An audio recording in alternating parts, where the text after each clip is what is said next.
Welcome my channel Triveni steno classes. आज का dictation start होगा 3 सेकंड बाद। स्टार्ट। अध्यक्ष महोदय, अतः आवश्यक है कि हम प्रत्येक भाषा का सम्मान करते हुए उन आधारों का अन्वेषण करें जिनसे हमारी भाषाओं की एकता के तत्व स्पष्ट होते हैं। इस कार्य से हम दूसरी भाषाओं के बारे में जानकारी प्राप्त कर सकते हैं तथा अपनी भाषा को समृद्ध कर सकते हैं। वास्तव में यह कार्य सदियों से भारतीय जनमानस द्वारा सतत जारी है। भाषा के इस महत्वपूर्ण आधार द्वारा हम अपनी संस्कृति की बेजोड़ शक्ति से भी परिचित हो सकते हैं, जो सीधे भारतीयों को एक बनाए रखती है।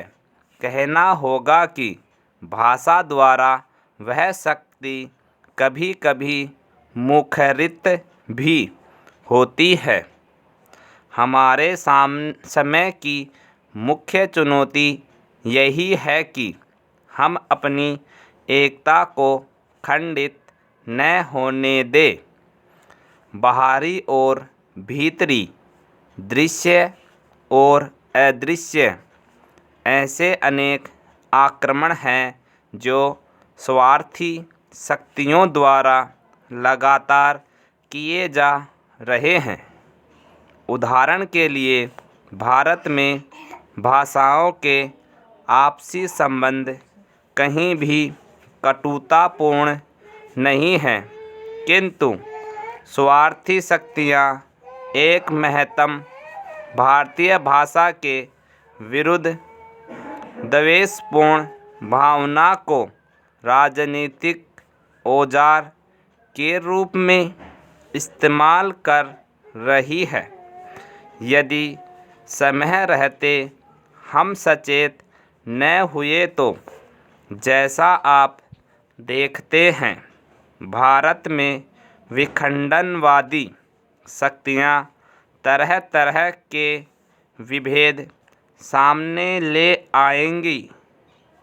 एक सजग भारतीय नागरिक के नाते आपका यह कर्तव्य है कि आप जीवन क्रम में भारतीयता, भारतीय संस्कृति और भारतीय भाषाओं के प्रति अपनी निष्ठा अटूट रखें।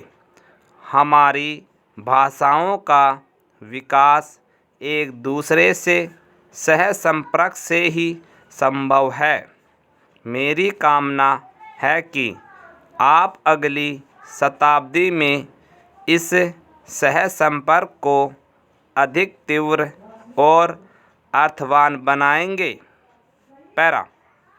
भाषाओं के परस्पर विकास के लिए परंपरागत ढंग से कार्य करना बहुत उचित नहीं है।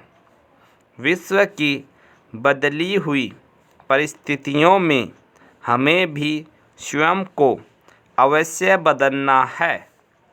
मैं आप लोगों से अनुरोध करूंगा कि आप जहां भी काम करें वहां इस संकल्प के साथ कार्यलग्न हो कि शिक्षा और भाषा के क्षेत्र में कुछ नया किया जाए।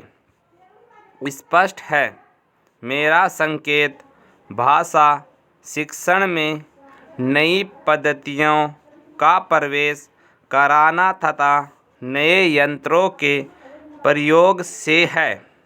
आप जैसे ही रोजगार पा लेते हैं और पहले दिन ही यदि आप सोचने लगते हैं कि आपके पास एक पर्सनल कंप्यूटर होना चाहिए, तो यह पहला प्रयास होगा कि आप विकसित पद्धतियों के साथ जुड़ रहे हैं। इसके लिए आपका व्यक्तिगत प्रयास पूरी सामाजिक चेतना बदलने में सहयोगी होगा, जिससे नई चेतना आएगी और प्रगति होगी। कंप्लीट।